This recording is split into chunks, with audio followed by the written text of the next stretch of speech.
I'd never been to New Orleans before, and I was surprised at the fact that I completely fell in love with it and, want to move there. And there's something about that city that is just glorious. I mean, if you're going to be on location somewhere that's pretending not to be itself, it's great to be in a city that has a wonderful culture and spirit. It's a great town because it's such a film town now, because there's so many movies that shoot there. So you actually want to work hard to make sure that you have a distinctive look, and found, a combination of incredible sets that Neil built on our stages, that many of which were out at the NASA site, and then practical locations in and around town. Especially 1980s downtown Los Angeles, downtown New Orleans is kind of stuck in another time period, so it actually looks more like downtown LA than downtown LA does today. So that worked really well. There wasn't a ton of location work. There was a lot of outdoor work, but it was more like parking lots. We shot the Future War very early in the shooting schedule, and we went right into 6 weeks of nights, and that was a big part of it. And we shot in this giant part of the Port of Orleans, and the set was about a quarter mile long. So we had an enormous moon box suspended by a crane, enormous set pieces that Neil designed sections of the wall of the Future War camp. There were glimpses of the Future War in Cameron's first 2 movies, and he was such an efficient storyteller that he did very little there. He also, I think, wasn't trying to spend money where he didn't have to spend money. I was excited that we got to develop some of the things he'd already created. There's, wonderful weapons like the Hunter Killers and the Spider tanks that are all very cool, and we got to do our versions of those. We got to actually spend time, with sort of gritty, full-on, full production of what it would be like to be in that kind of battle. There was so much pyro and atmosphere and extras and endoskeletons. We flipped a goer truck in that scenario. That was actually the second unit that actually flipped the truck. It was a big handoff between the first unit and the second unit, but all the things with the actors leading into and coming out of each stunt or event was shot by the first unit. It was a real close collaboration between the art department and the lighting department and everybody else, stunts, effects, pyro, actors, directors. It's basically D-Day, and you see literally the Resistance throw everything that they've got at Skynet, and it is a massive battle, and it is the biggest Future War sequence that has been in a Terminator movie to date.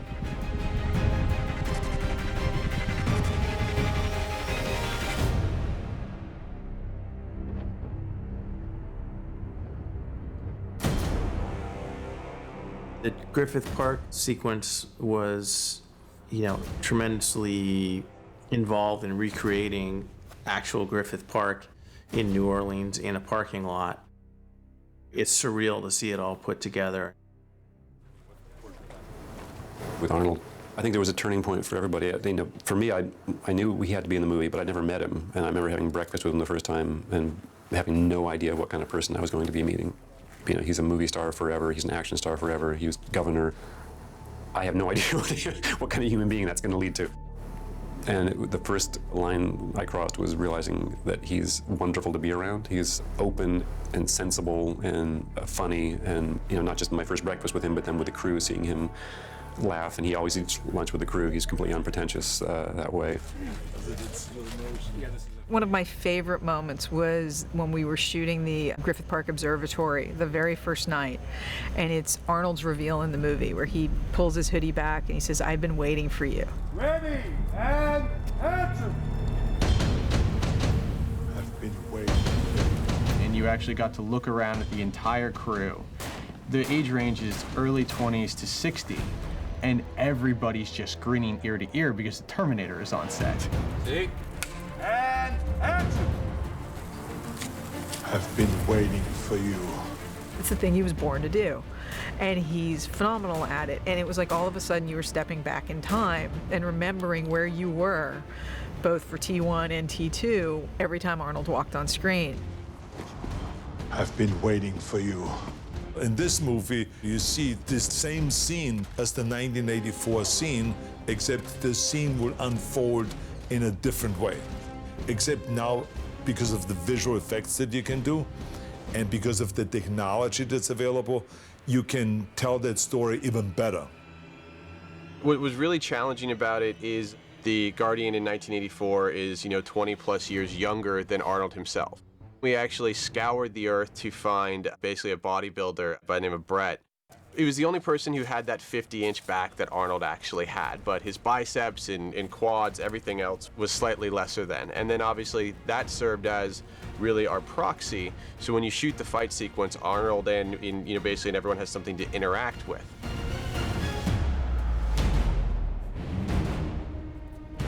It's wonderful. To me, it reminds me sort of the encounter between the T-1000 and Arnold in T2, where they first face each other, and there's something just fun about watching these two things that have the massive Mack trucks going at each other.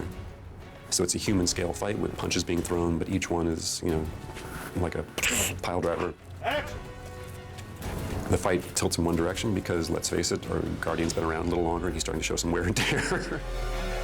But yeah, this sort of meeting between two perfectly matched titans is exciting.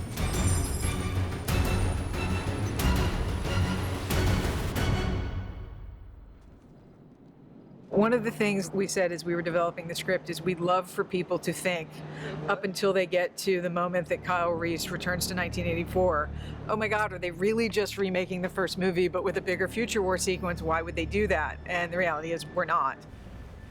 But we are pretty meticulously recreating that initial 1984 sequence. Again, it's not a shot-for-shot remake, but there's definitely a lot of homage. 3, 2, 1, go!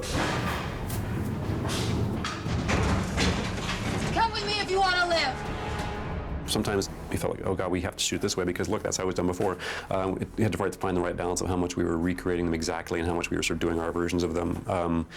But it was fun to do that, and it's been fun to watch audiences respond to them, especially, the fans that really get them. And occasionally we go shot by shot, to the original movie, and feeling the fans react to that has been really fun.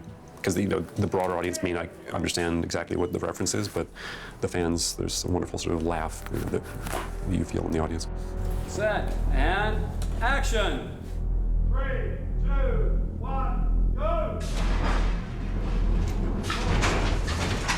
Come with me if you want to live.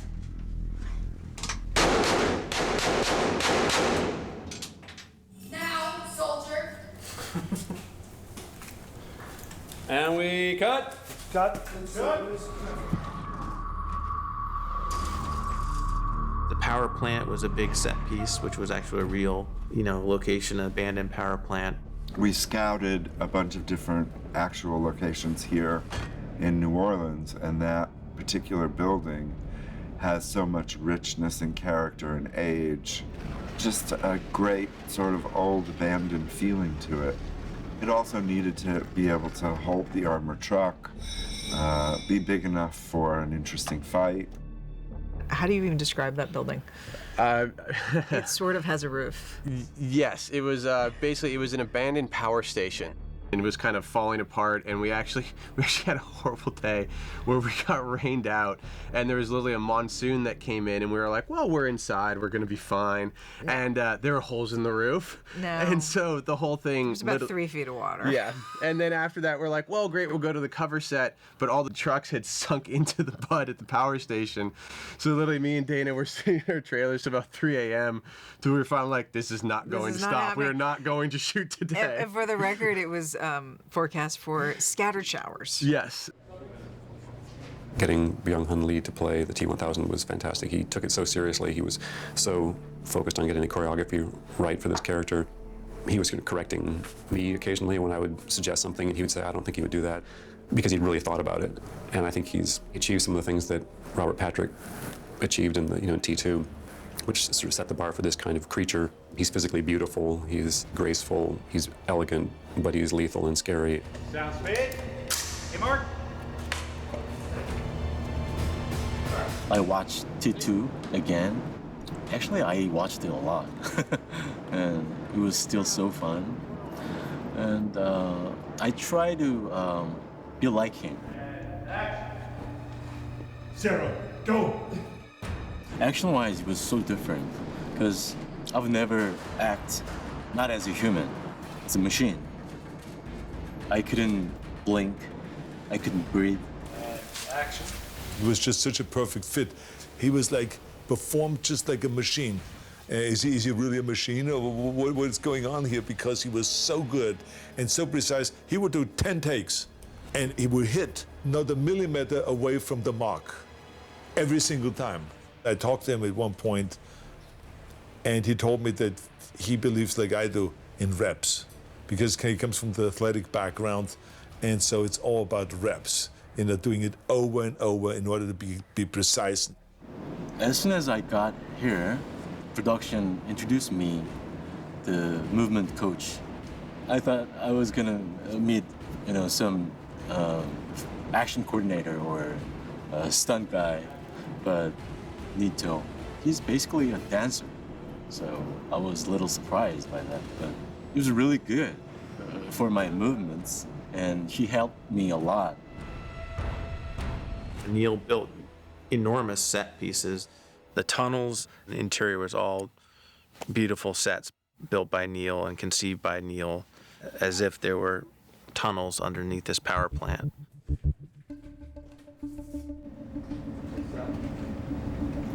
Here we go.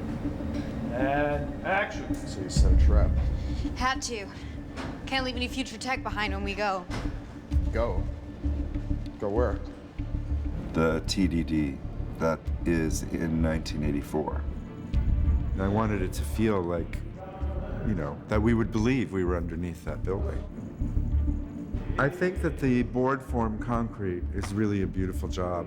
The scenic work in here is really nice, feels great, feels dank, feels, underground. I think the electromagnets are pretty great on this. The copper tubing and the sort of mismatched sizes of it, and how it feels organized in a disorganized kind of way. I think that's what we were trying to do with the Guardian. All of the computer equipment is early 80s Apple and computers. Well, one of the rules of time travel is that you have to be in a cold room. They're really refrigeration units, and we got them from a bunch of various junkyards, and there they are. Some are radiators, actually. We can't be wearing anything? Yeah, I know how time travel works. Sarah.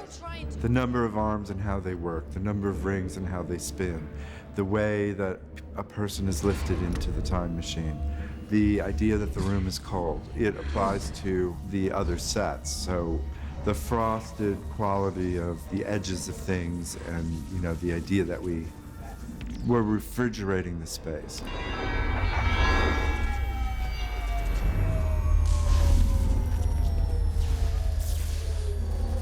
In regards to really being a film-friendly town in New Orleans, something we could never do anywhere but New Orleans is the freeway arrival sequence. We literally kind of had this dream of, well, let's shut down the largest overpass in New Orleans and shoot on it for 3 nights. You couldn't do that in New York or San Francisco, and New Orleans was like, absolutely. We'll shut the whole thing down for you. It'll be fine. You can bring your crews on there. And we kind of looked at each other. We're like, they're really gonna let us do this? 3 days. This is great. And so again, that sequence has that scale to it because New Orleans allowed us to, shoot that sequence there that literally no place else in the world would let us do it.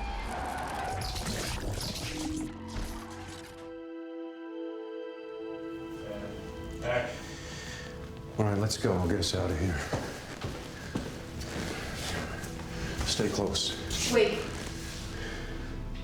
We all know they can shapeshift. If you are John, prove it. Sarah! No, she's right, Kyle. She is. Jason Clarke, playing John Connor, is an incredibly dynamic actor, and that's what this particular version of John Connor really requires. Jason is just so intense in his portrayal of John that it's much less about gunfire than it is about the physicality of what he created, because it's not quite human. And it's sort of the power of charisma, and you see that in the beginning. The charismatic leader who what happens if you take a Messiah and you push him, you let him fall from grace in a way that inflicts him to be on the other side. What is that point of view?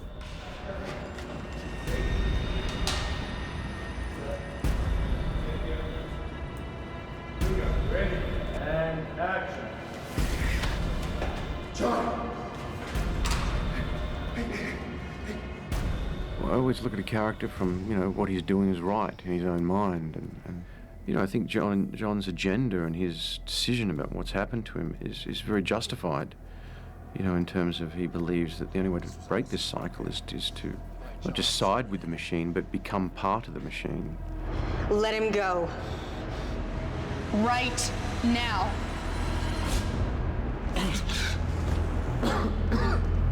He truly believes that this is the way ahead, and he would like to take Sarah and Kyle with him, But we all have to make our own choices.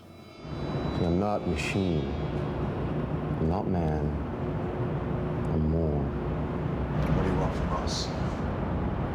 I'm offering us a future together. As a family. No more widows and orphans. What I love about Jason's performance is he didn't really go from being the all good guy to the all bad guy. He sort of kept a continuity there, where even as the villain, he still thinks he's doing the right thing. So John Connor dramatically goes from being our greatest hope to being our greatest threat. Inverting him so that he becomes the biggest threat is just dramatically fun. And it also feels like it's within Cameron's mythology, because one of the most brilliant things he did was that big inversion of taking the villain from the first film and making him the hero of the second film. And we cut. Great. One more. We've had a lot of fun as a little troupe. Jason, it's funny. I mean, the demands of this shoot schedule have led to a situation where two Aussie guys in the same cast haven't even had a beer together yet, which I'm pretty embarrassed about, to be honest. But it's the truth, and I think that's just testament to how hard everyone's been working. It's been nuts, but it had to be in order to, get this thing done and done right.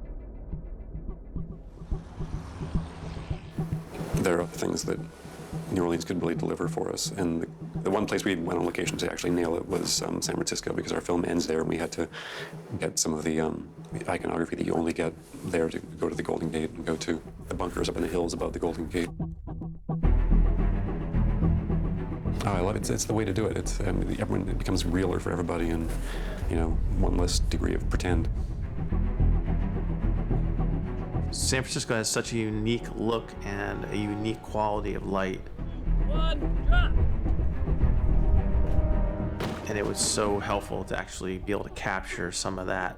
Gives scope and scale, so that really ties in what we did in New Orleans. Yeah, how much would it cost to shift all the buses and motorcycles down to that end? Because we were shooting in New Orleans in the summer. By the time we left, it was a little warm, to say the least. And then we take our entire crew to San Francisco, and we're all wearing sweaters and jackets because we're freezing. Bang! Fog and trying to shoot on the bridge. We really wanted beautiful, pristine shots of the Golden Gate Bridge, and we got a lot of standing around looking at clouds going, wait, it's moving, turn the cameras on. Yeah. We actually went back up there later to get the crystal clear shots. To get the beautiful, beautiful shots that you see in the movie. But hey, it's real, and it gives atmosphere to the film.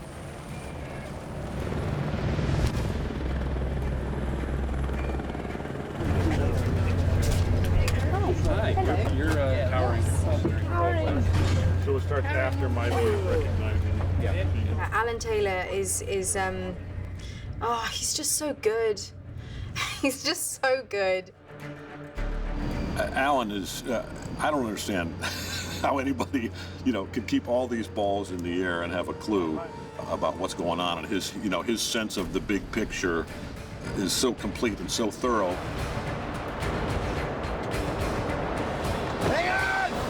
He's a very smart man, and he knows story, and he knows actors, and he comes from some of the greatest TV ever done, and The Sopranos, and then on Game of Thrones and Mad Men. He's been a pleasure to work with, like really.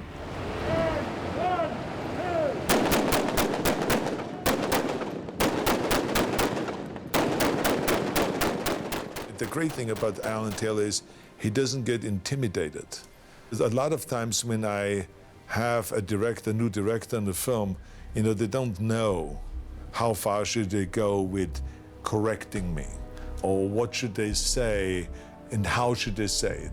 And a lot of times directors would then go to my team or to my assistant, to someone and says, can you tell him, to tone it down a little bit or to bring it up a little bit, but not Alan Taylor, because he and we talked about it beforehand, and we said, look, if there's a scene that you don't like, then just tell me this doesn't work.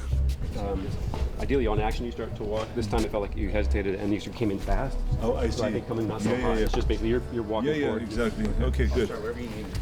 Yeah. From day one on, he was never intimidated, and he came right to me, and he always very gentlemanlike, may I remind you. He would get the point across very clear that we can do better than that. And then he put more energy in it, and he really is there to pump you up. It's a little bit almost like a shrink, that comes in there. Says, "Now I remember that here yesterday we did this. Today we're doing it in a different way." And just think about when you do this scene in Conan, and then you crush the enemy. Just give me that drive.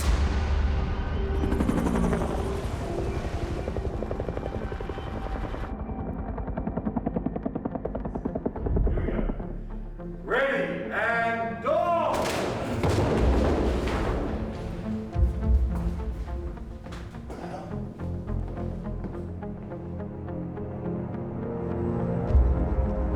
We are filming at NASA, where you need about a zillion passes to get in. The sets are as big as the moon. What about that? Is it dangerous? Polyalloy requires programming to take permanent form. Without the CPU, it is harmless. The whole concept of world building and visual design was very much a close collaboration between myself and Neil, the production designer. There's a lot of discussion about how we would incorporate lighting into his sets, because there's so much technology and light.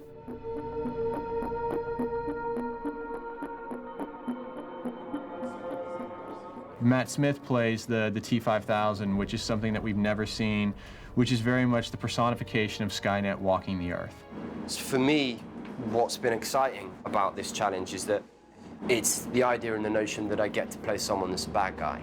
And that's something that I've been really interested in. And we hope as the T-5000 develops that he's going to be, pure supervillain. Why can't you just accept it? Because we're human.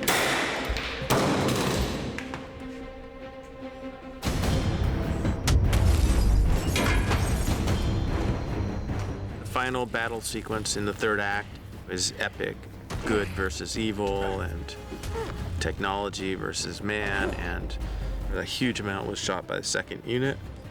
People often ask me when I work on a movie like this, oh, was it all blue screen? Was it just, Action. And it's not all blue screen. I mean, there's, a huge amount of blue screen that we do, but there's also a tremendous amount of in-camera photography. Action.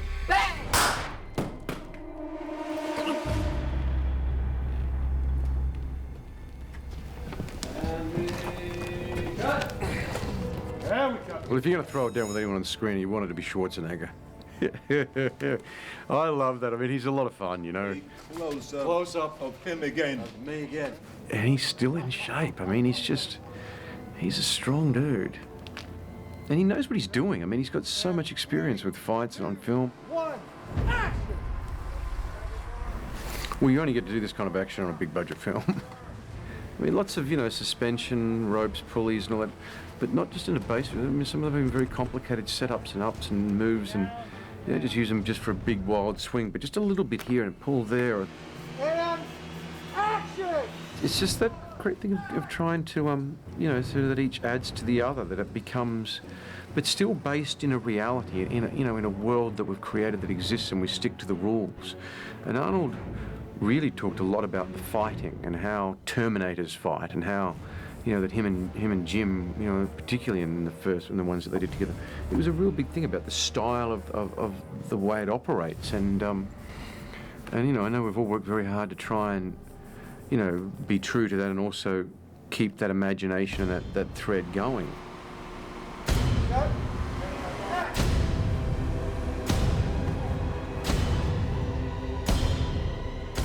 When you see the final product, no matter how much you've thought about what it's going to look like in the end, it's always, a jaw dropper to see a set that's been fully extended and executed, and all the different CG elements that are in there. You're just like, wow. It's some of the most enjoyable action I've ever done. It's creative and it's fun. Coming down off the ledge, jumping up and down on a big pile driver. So it's been cool, you know.